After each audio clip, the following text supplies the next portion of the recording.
할렐루야.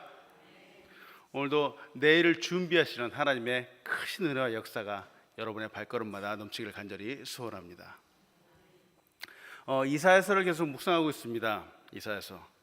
이사야를 묵상하면서 저는 볼 때마다 말이죠, 마음이 참 무겁기도 하고요, 또 마음속에 이들이 겪었던 것 같은 그 어려움들을 때때로 경험하기도 하는 것 같습니다. 왜냐하면 이사야를 보면 앞부분에 그렇잖아요. 하나님이 이 죄악에 대해서 그냥 넘기시는 분이 아니라는 거죠. 심판하시기도 하고 또 징계하시기도 하고, 그러니까 경고하신다라고 하는 거죠. 이사야서의 앞부분에 보면은 정말 그런 내용들이 정말 많이 있죠. 오늘 말씀은 유다의 왕이었던 아하스 왕에 관련된 이야기입니다. 계속해서 내일도 볼 것이지만 이 아하스 왕은 말이죠, 결국은 하나님 말씀을 무시했던 사람이죠. 하나님 말씀을 잘 듣지 않았던 사람입니다. 그리고 하나님보다도, 그 말씀보다도 자기의 눈에 괜찮겠다라고 보이는 이 강하해 보이는 나라인 아수르라는 이방 나라와 동맹을 맺고, 결국은 그 동맹을 맺은 그것 때문에 북이스라엘의 패망을 가져오게 했던 그런 결정적인 왕이었습니다. 때문에 이 북이스라엘은 BC 722년에 멸망을 하게 됩니다. 오늘은 바로 그 앞에 있던 상황에 대한 이야기인데요. 오늘 본문을 통해서 우리는 정말 무엇을 볼 수 있을까? 어떤 교훈을 이 세상에서 갖고 살아갈 수 있을까? 같이 좀 나누기는 정말 중요한 말씀인데요. 오늘 본문을 통해서 여러분과 나누고 싶은 첫 번째가 바로 이것이죠.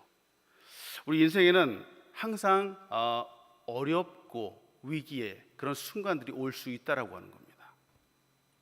어려움의 순간들이죠. 두려움에 떨 수 있는 순간들이죠. 오늘 본문은 그 부분에 대해서 우리에게 얘기를 하고 있죠. 이사야서 7장 1절과 2절은 우리에게 이렇게 얘기를 합니다. 우시아의 손자여 요담의 아들인 유다의 아하스 왕 때에 아람의 르신 왕과 르말리아의 아들 이스라엘의 베가 왕이 올라와서 예루살렘을 쳤으나 능히 이기지 못하니라. 어떤 사람이 다윗의 집에 알려 이르되 아람이 에브라임과 동맹하였다 하므로 왕의 마음과 그 백성의 마음이 숲이 바람에 흔들린 것 같이 흔들렸더라. 지금 이 이사야 손자의 예언은 남유다와 북이스라엘 역사 중에서 거의 그 마지막 부분에 해당되는 그런 부분입니다. 먼저 이 남유다의 상황입니다. 1절에서 왕들에 대한 그 순서를 갖다 이제 순차적으로 이야기를 하는 거예요. 원래 이 남유다의 시작은 르호보암이라고 하는 사람으로부터 시작이 됐죠. 한참 지나서 우시아 왕이 있었고, 그 다음에 요담 왕이 있었고, 그 다음에 아하스 왕으로 이어진다는 거예요. 그 다음에 아하스 왕의 그 아들이 그 히스기야 왕입니다. 근데 오늘 본문에서 등장하는 이 아하스 왕은 정말로 악한 사람이었습니다. 앞에서도 말씀드린 것 같이 아수르라고 하는 이방 나라와 동맹을 맺고 결국은 멸망으로 이끌고 간 왕이 되죠. 근데 그 전에 먼저 아하스가 통치하고 있는 이 유다를 침략한 사람들이 있었습니다. 북이스라엘과 이 아람이라고 하는 나라가 침략을 했던 거죠. 이 당시에 북이스라엘은 베가라고 하는 왕이 다스리고 있었습니다. 이 북이스라엘의 베가와 이 아람이 지금은 시리아를 말하죠. 이 둘이 동맹을 맺고 함께 유다를 공격하는데요. 여기서 예루살렘을 쳤다라고 기록하고 있는데, 이것은 말이죠, 단순히 영토를 확장하고 이기고 지는 그런 문제가 아니라 사실은 여기에 정치적인 다른 의도를 갖고 공격을 했다는 것을 말합니다. 그 내용이 바로 오늘 본문 6절의 내용입니다. 6절 보면은 우리가 올라가서 유다를 쳐서 그것을 쓰러뜨리고 우리를 위해 그것을 무너뜨리고 다부엘의 아들을 세워 왕으로 삼자 하였으나. 이것이 무슨 얘기냐면 말이죠, 유다에 있는 다윗의 왕조를 끝내버리자, 다윗의 왕조를 여기서 무너뜨리자라고 하는 이 적국의 계략이 숨어 있었다라고 하는 거죠. 그리고 자기의 정책에 순종하는 다른 정권, 다른 사람을 세우자라고 하는 겁니다. 근데 여기서 말하는 이 다브엘의 아들이라고 하는 사람은 아마 이스라엘 사람이 아닌 것으로 보입니다. 오늘 이 본문을 통해서 여러분과 나누고 싶은 것은 이거죠. 문제는 보세요. 어느 누군가 공격을 하기도 하고 어느 누군가 침략을 하기도 하고 이런 것들이 말이죠. 물론 여기는 국가라고 하는 그런 상황과 빗대어서 얘기를 했지만 이런 상황들이 누구에게나 올 수 있다라고 하는 거죠. 어려움들. 아하스는 물론 나쁜 사람이죠. 역대 28장을 보면은 20세라고 하는 젊은 나이에 왕위에 오르게 됩니다. 16년 동안이라는 기간을 통치하는데 문제는 그 조상 다윗과 같지 않고 하나같이 하나님과 반하는 그런 일을 하고 그런 결정을 했던 사람이라는 거죠. 여호와 보시기에 아주 정직하지 않게 행했다라고 성경은 기록하고 있죠. 그가 한 일이라고는 이 바알을 섬기고 우상을 부어서 만들었어요. 그리고 여호와 하나님이 오히려 쫓아내셨던 그 쫓아내셨던 그 우상들을 이 사람들이 가증하게 여겼던 그런 것들을 오히려 다시 가지고 와서 음란하게 섬기는 그런 사람이었습니다. 그 한국에 선앙당이라고 하나요? 왜 산 위에 그 나무 있고 거기다 뭐 이게 뭐 천 같은 거 이렇게 걸어놓고 막 사람들이 막 지나가면서 절하고 그러잖아요. 이 아하스라고 하는 왕이 똑같이 그걸 했습니다. 그는 산 위에 있는 나무마다 나무 아래에서 꼭 제사를 드렸던 그런 사람이죠. 나무를 우상처럼 섬겼던 사람이죠. 그를 향해서 하나님이 진노하셨습니다. 결국은 유다는 이 바벨론에 의해서 멸망을 당하게 됐죠. 성경에 기록된 나라들이 있었는데 그 당시는 지금의 상황과 다소 좀 다르기도 합니다. 말씀드렸다시피 나라들이 어떤 강하거나 혹은 어떤 정복해야 될 목적이 있으면은 강한 나라들은 약한 나라들 사정없이 정복하고 전쟁을 일으키게 됐죠.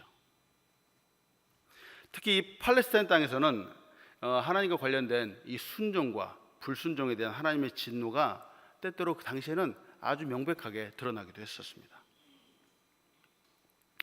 오늘 본문으로 보면은 사실은 이 유다의 국가적인 위기의 상황이죠. 아람과 더불어 또한 같은 민족이었던 이 북이스라엘이 동맹을 맺고 유다를 침공했던 것입니다. 전쟁의 상황이 발생할 것 같은 거죠. 오늘 말씀드리고자 하는 것은 이겁니다. 이런 상황인데 중요한 것은 이런 상황이 닥칠 때 이런 위기의 순간에 말이죠. 두려움이 온다는 거예요. 두려움. 즉 사람들의 마음이 흔들린다라고 하는 겁니다. 아람이 에브라임과 동맹하였다라고 하는 건데요. 특히 여기 2절에서 에브라임이라고 말하는 그 이유는 북이스라엘이라고 하는 그 많은 땅, 많은 지역, 많은 지파들이 이미도 외부 세력에 의해서 침략을 당하고 멸망당하고 빼앗겨 버린 상태입니다. 그래서 특별히 에브라임이라고 꼬집어서 얘기를 하는 것 같기도 하죠. 그만큼 작은 부족과 같은 나라가 되었다라는 것을 의미하기도 하죠. 그리고 북이스라엘과 에브라임과 더불어 이방 사람인 아람이 한 통속이 되어서 이들이 유다를 침공한다라고 하는 소리가 있습니다. 문제는 이 소리를 들었을 때 유다 사람들이 낙담이 되고 걱정이 되었다라고 하는 거죠. 과거에는 전쟁을 할 때 말이죠. 지금처럼 뭐 미사일을 쏘고 막 이 탱크가 뭐 그런 것이 아니라 전쟁이 있기 전에 꼭 신경전이 있었습니다.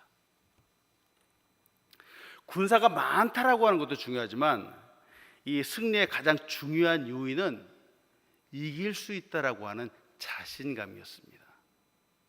그래서 이 자신감이라는 걸 꺾기 위해서 사실은 여러 가지 소문들, 빈 소문들을 난무했던 것이 바로 과거의 전쟁들이죠.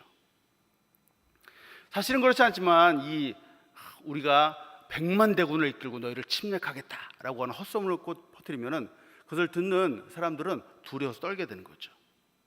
우리가 뭐 철병거가 많다든지, 지금처럼 이 다른 나라와 손을 잡고 너희를 공격하겠다라고 이런 소문을 퍼뜨리면은 이런 걸 듣는 이마다 그 마음속에 있는 마음속 엄청난 두려움들이 오게 되는 겁니다. 왜 군대에서는 사기라고 하잖아요. 이런 소문이 들렸을 때 그 사기가 떨어지게 사람들의 기운이 미리 빠지는 것이죠. 이런 소문을 통해서 사기가 떨어지고 기운이 빠진 사람들은 전쟁을 해보나 마나 지게 되고 이미 그 마음속에 포기를 해버리게 되는 겁니다. 우리가 잘 알고 있는 것처럼 이 가장 대표적인 예가 바로 이 가나안을 정탐했던 12명의 보고이죠. 가나안을 정탐하고 와서 그 12명 중에 10명이 아주 부정적인 보고를 하게 되죠. 들어가서 이 사람들, 가나안 사람들과 싸워보지도 않고 바로 마음속에 미리 포기해버린 거죠. 우리가 들어가서 보니까 그들은 마치 큰 거인과 같고 우리는 같이 메뚜기와 같다. 우리는 마치 계란으로 바위를 치는 것 같을 것이다. 바로 이렇게 미리 포기하게 되는 거죠. 과거에도 그렇지만 지금도 오늘 사는 우리도 지레 겁먹는다라고 하잖아요. 지레 겁먹을 수 있는 그런 상황들이 올 수 있다라고 하는 겁니다. 이야기만 듣고 겁을 먹고 그 마음이 흔들리는 것 같은 그런 상황들이 우리에게도 언제든지 올 수 있다라고 하는 거죠. 바로 이런 순간들 말이죠. 이때 이렇게 어렵고 힘들어 보이는 상황들, 두려워질 것 같은 이 상황에 직면했을 때 우리는 어떻게 하면은 잘 반응하고 이기고 승리할 수 있겠느냐는 거죠. 두 번째로 보고 싶은 것이 바로 이것이죠. 우리에게 힘 주시는 하나님을 의지하자는 겁니다. 하나님은 우리에게 힘을 주시는 분입니다. 힘 주시는 하나님의 말씀을 의지해서 싸워보지도 않고 미리 지지 말자라고 하는 겁니다. 하나님 말씀을 주시는데 승리의 말씀을 주시는 분이죠. 오늘 본 말씀 이사야서 7장 3절과 4절은 우리에게 이렇게 말합니다. 그때에 여호와께서 이사야에게 이르시되 너와 내 아들 수알야숲은 윗못 수도 끝 세탁자의 밭 큰 길에 나가서 아하스를 만나 그에게 이르기를 너는 삼가며 조용하라. 르신과 아람과 르말리아의 아들이 심히 노할지라도 이들은 연기나는 두 부직갱이 그루터기에 불과하니 두려워하지 말며 낙심하지 말라. 지금 이 말씀이 여호와 하나님께서 이사야를 통해서 바로 아하스 왕에게 하시고자 하는 말씀이죠. 왕의 마음과 백성들의 마음이 마치 바람에 숲이 흔들리는 것 같이 이리저리 지금 흔들리고 있는 상황이라는 거죠. 전쟁이 날 것이다. 바로 우리 동맹을 맺고 저 아람이라는 군대가 쳐들어올 것이다 하고 이 소문을 듣고 나서 마음이 무너져 내리고 걱정이 태산 같은 겁니다. 두려워서 심장이 쪼그러드는 것 같은 거죠.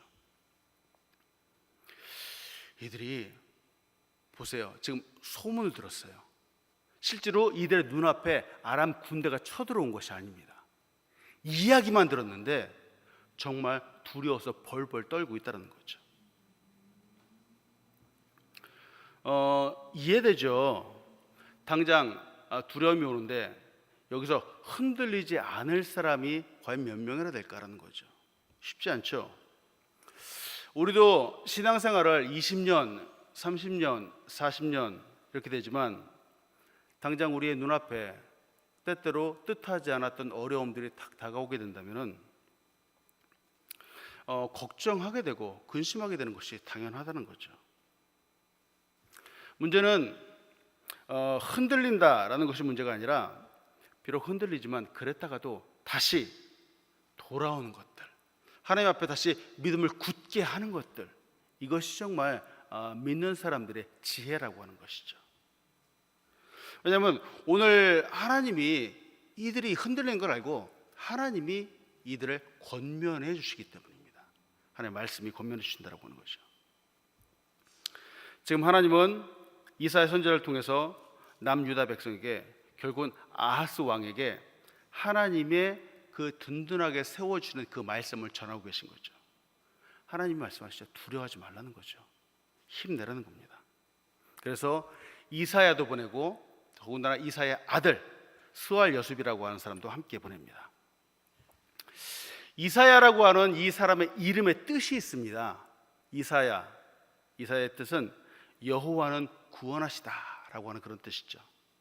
근데 그 아들 스알 야숲이라고 하는 이 사람의 이름의 뜻이 있습니다. 이 뜻은 남은 자가 돌아온다라고 하는 뜻을 갖고 있습니다.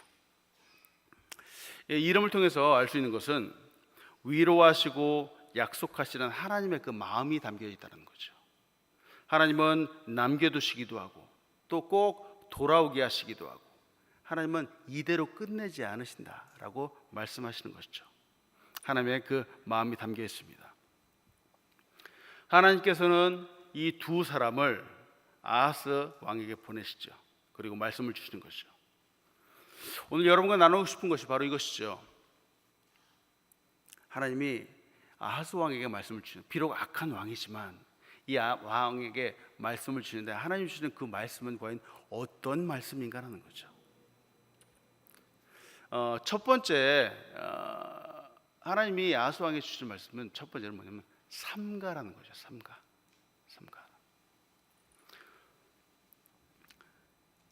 영어로는 말이죠. 이 삼가하라라고 하는 표현을 be careful 이렇게 말합니다. 주의하라라고 말합니다.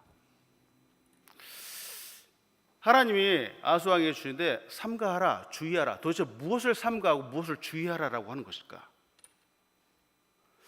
여러분은 어떠신가요? 아까도 잠시 말씀드렸지만 갑자기 뜻하지 않았던 위기의 상황들을 만나게 되었을 때, 사건이나 사고, 또 원수 같은 사람들을 갑자기 만나게 되면 우리 사람들은 어떤 반응을 하는가라는 거죠.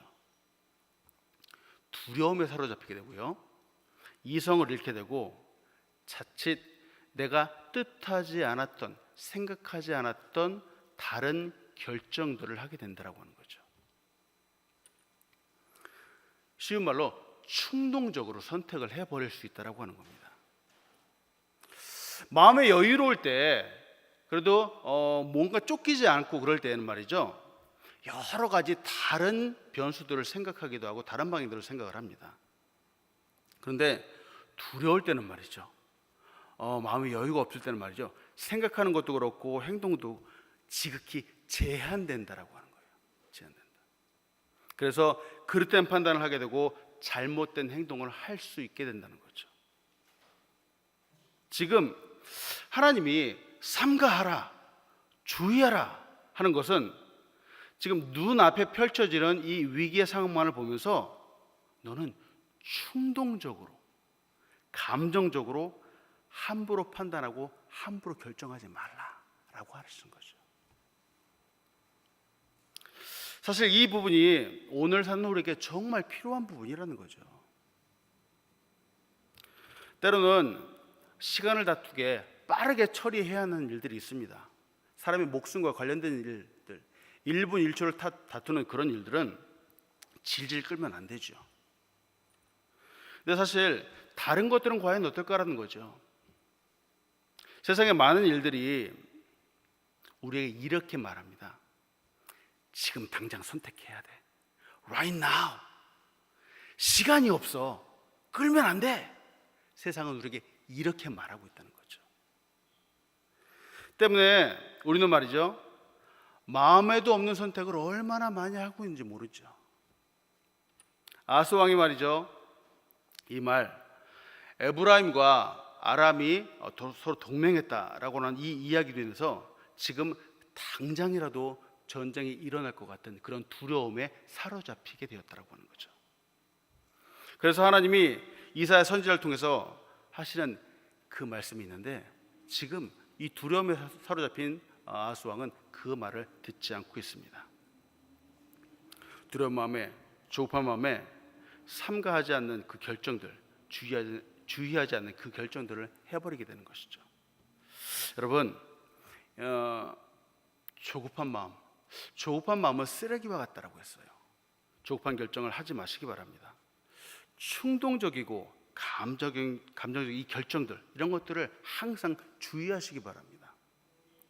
왜냐하면 말이죠, 이 깊이 생각하지 않은 결정들이 있잖아요. 이런 것들은 그 나중에 반드시 후회를 하게 되기 때문에 그렇죠.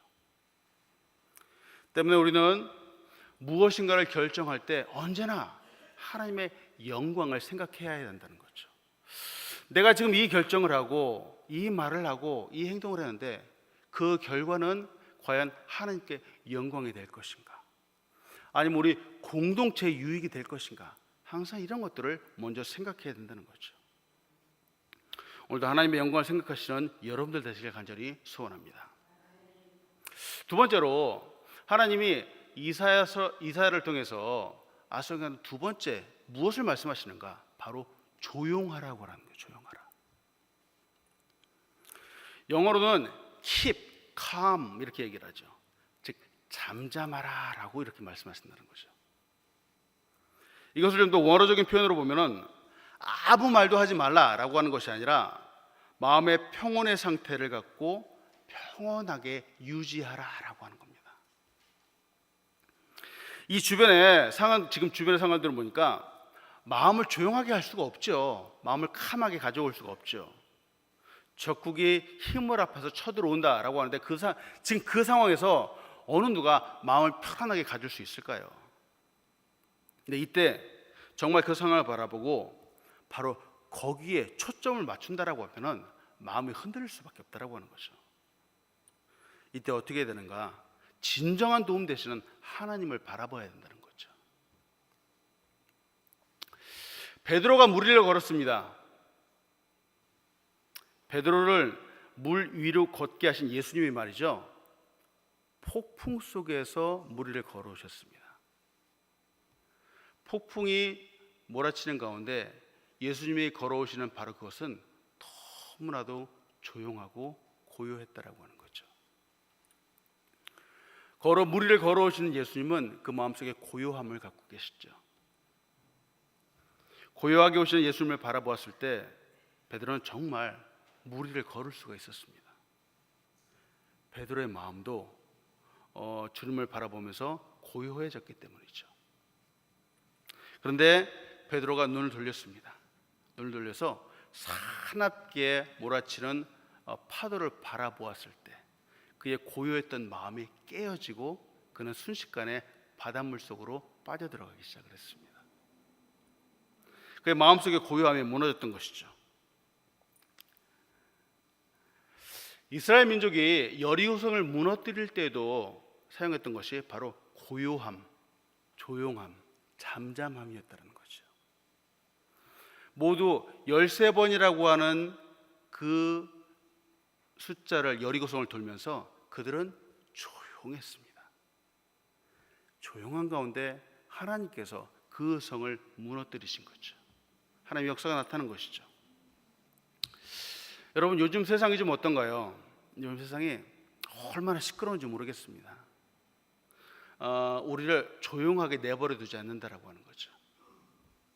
세상이 난리법석이 나고 지금 당장 큰 위험이 다가오는 것만 같다는 거죠. 그런데 우리 그리스도인들은 말이죠, 하나님만을 의지하는 사람들은 말이죠, 하나님을 바라보고 하나님을 의지하고 이 난리법석이 나는 세상 가운데서도 이 마음의 평안, 조용함, 고요함, 이런 것들을 갖기 바랍니다. 우리가 말이죠, 저 요란하고 시끄러운 세상보다 더 시끄러우면 안 되겠죠. 세상이 전쟁이 나고 난리가 나고 요란법석한 소식 속에서도 오늘 말씀처럼 조용하라, 고요하라, 바로 이 가운데 진정한 승리가 있다라고 하는 거죠. 오늘도 조용함으로 고요함으로 승리를 경험하시는 여러분들 되시길 간절히 소원합니다. 세 번째, 이사야를 통해서 아하스에게 하시는 세 번째 말씀 무엇일까? 두려워하지 말라는 것이죠. 겁내지 말라는 것이죠. 영어로는 do not be afraid 이렇게 말합니다. 도대체 무엇이 두려울까? 적들이 무서운 것이죠. 전쟁에 대한 공포가 무서운 것이죠. 여러분 생각해 봅니다. 세상이 정말 두려운 것일까? 세상은 말이죠, 두려운 것이 아니라 조금 더 정확하게 말하면 두려운 것 같아 보인다라고 하는 거예요. 전쟁의 소리가 있습니다. 소문이 있습니다. 엄청난 군대를 이끌고 쳐들어온다라고 하는 그런 이야기도 있습니다. 그들이 오면은 정말 멸망하고 뼈도 못 추는 것 같다는 그런 소문들도 있습니다. 큰 소리가 나는 것이죠. 위협하는 소리가 들리는 것이고요. 두려움에 떨게 하는 소리가 있는 것이죠. 근데 이 소리를 듣고 겁을 먹고 있다라고 하는 거예요. 우리는 이 다윗과 골리앗의 싸움을 잘 알고 있습니다. 성경을 자세하게 보면 말이죠, 골리앗의 역할이 있습니다. 골리앗이 나와서 했던 일이라고는 소리치는 일밖에 없었습니다. 소리치는, 괴물과 같이 아주 크고 이상한 소리를 내어서, 이 성경은 원래 그의 역할은 싸움을 도두는 자 이렇게 표현을 하고 있습니다. 그가 나와서 한 일은 다윗과 말싸움한 겁니다. 말싸움. 근데 그 말에, 그 소리에 두려워하지 않았던 다윗이, 겁내지 않았던 다윗이 바로 골리앗을 이긴 것이죠. 눈에 보이는 것, 귀에 들리는 것이 때로는 허구일 때가 너무 많다라고 하는 거예요. 왜냐하면 진정한 승리는 하나님께 있기 때문에 그렇습니다. 때문에 우리가 정말로 두려워하고 경외해야 하는 분은 오직 하나님 한 분밖에 없다라고 하는 것이죠. 하나님이 지금 이사야 선지자와 그의 아들 스알 야숲을 통해서 말씀하시는 것은, 아람이 또 에브라임이 동맹을 하고 큰 전쟁을 일으키는 것 같아 보이지만, 그런 소리도 들리지만 너는 두려워하지 말라라고 말씀하고 계신다는 거죠. 성경은 우리 보고 오늘 이 땅을 살아가는 우리에게도 이 세상을 두려워하지 말라라고 항상 누누이 말씀하고 계신다는 거죠. 마태복음 10장 28절로 31절은 우리에게 이렇게 말씀하십니다. 몸은 죽여도 영혼은 능히 죽이지 못하는 자들을 두려워하지 말고 오직 몸과 영혼을 능히 지옥에 멸하실 수 있는 이를 두려워하라. 참새 2마리가 한 아사리온에 팔리지 않느냐? 그러나 너희는 아버지께서 허락하지 아니하시면 그 하나도 땅에 떨어지지 아니하리라. 너희에게는 머리털까지 다 세신 바 되었으니 두려워하지 말라. 너희는 많은 참새보다 귀하니라. 사랑하는 여러분, 하나님이 우리 사랑하는 사람들을 꼭 붙잡고 계시다는 거죠. 이 세상이 우리를 정말 쓰러뜨릴 것 같이 엄습한다고 하지만, 우리에게 엄청난 두려움을 준다라고 하지만, 하나님께서 우리 사랑하는 사람을 붙잡고 있으면 결코 무너질 수 없다라고 하는 것이죠. 오늘도 우리를 꼭 붙잡아 주시는 하나님을 의지해서 항상 이기고 승리하시는 여러분들 되시길 간절히 소원합니다. 오늘 이사야서가 아하스 왕에게 말하는 네 번째가 있습니다. 하나님 말씀하시는 네 번째가 있다는 거죠. 그것은 낙심하지 말라라고 하는 거죠. 낙심하지 말라. 영어로는 do not lose your heart 이렇게 말하죠. 이것을 조금 더 직설적으로 표현한 말이죠. 낙심이라고 하는 것은 마음이 떨어지는 것을 말하죠. 왜 한국말로 가슴이 철렁 내려앉는다 이런 표현들이 있잖아요. 절망적인 상태를 말합니다. 좀 더 다른 말로 말하면 정신줄을 놓지 말라라고 하는 거예요. 지금도 그렇지만 아까도 말씀드린 더더구나 이 시대에 이 전쟁의 이 승리의 요인은 바로 승리할 수 있다라고 하는 자신감에 있었습니다. 자신감. 숫자적으로도 열세하고 전쟁의 도구나 전략도 약한 사람들이 그래도 종종 이기는 경우들을 보게 되는데, 그들이 이길 수 있는 승리의 원인은 꼭 이겨야 되겠다라고 하는 그런 마음에 달려 있었습니다. 자신감이라고도 할 수 있죠. 아무리 많은 물량을 갖고 온다라고 해도 정말 이겨야 되겠다는 자신감에 똘똘 뭉친 사람들은 쉽게 이길 수가 없다라고 하는 거죠. 당시 전쟁의 심리전입니다. 먼저 마음의 중심에서부터 낙심되지 말아야지 이길 수 있다라고 하는 것이죠. 이미 마음속에서부터 져버렸는데 이길 수 있다는 건 이건 말도 안 된다라고 하는 거죠. 하나님이 바로 이사야를 통해서 이 네 가지를 갖다가 아주 정확하게 말씀하고 계시다는 거죠. 이것은 오늘날을 살아가는 우리에게도 정말 중요한 요소라고 하는 거죠. 여러분, 어떤 어려운 상황들을 우리 앞에 만나게 될지도 모르겠습니다. 오늘 하루를 살아갈 때에도 우리 앞에 아주 큰 어려움들이 올지도 모르겠습니다. 근데 오늘 이 네 가지를 좀 생각하시기 바랍니다. 삼가하라, be careful 하는 거죠. 주의하라는 것이죠.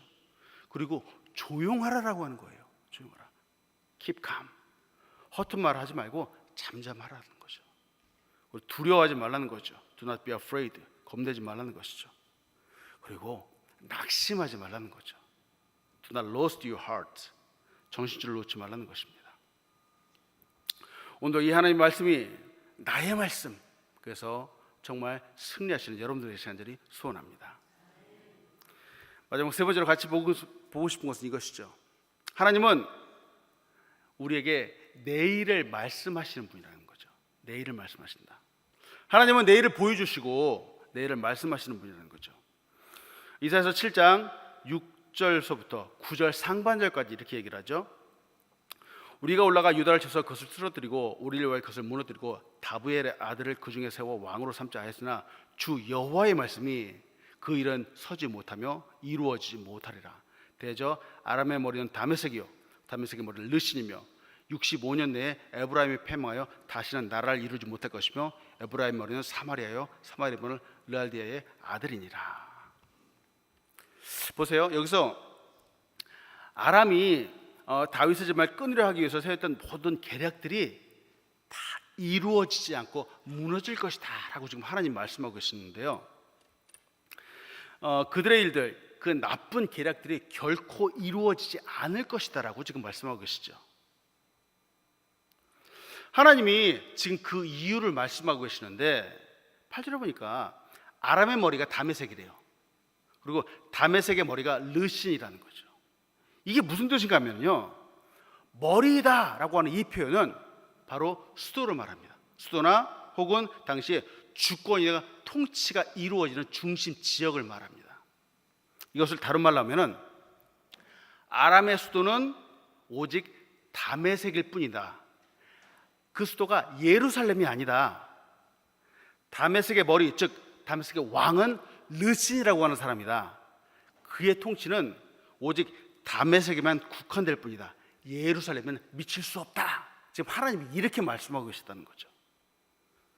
즉 그들은 그들의 경계를 넘어서 하나님이 통치하시고 주권하시는 권위에 도전할 수가 없다. 이것을 나 여호와 하나님이 용납하지 않겠다. 하나님이 이렇게 말씀하고 계시다는 거죠. 9절에서도 말씀하는데 에브라임의 머리가 사마리아다 이렇게 말씀하고 계시죠.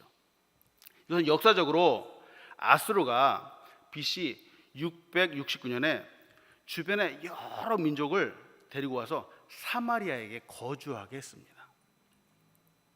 이것 때문에 에브라임은 국가로서의 그 존재를 점점 상실해가게 되죠. 그리고 이스라엘 민족이 아니라 이제 호남 민족으로, 여러 피가 섞인 그런 호남 민족으로 남게 되었습니다. 결국 역사는 말이죠, 하나님이 말씀하신 대로 가게 됐죠. 세상에서 무엇을 의지할까요? 눈에 보이기에 강력해 보이는 나라도 아니고요, 세상이 좋다라고 하는 것들, 빠르다라고 하는 것도 아니라는 거죠. 세상의 분주함과 시끄러움도 아니라는 거죠. 우리는 오직 여호와 하나님만을 의지해야 된다라고 하는 것이죠. 말씀하시면서 9절 하반절을 봅니다. 9절 하반절을 보면은 이렇게 말하죠. 만일 너희가 굳게 서지 아니하면 너희는 굳게 서지 못하리라 하시니라.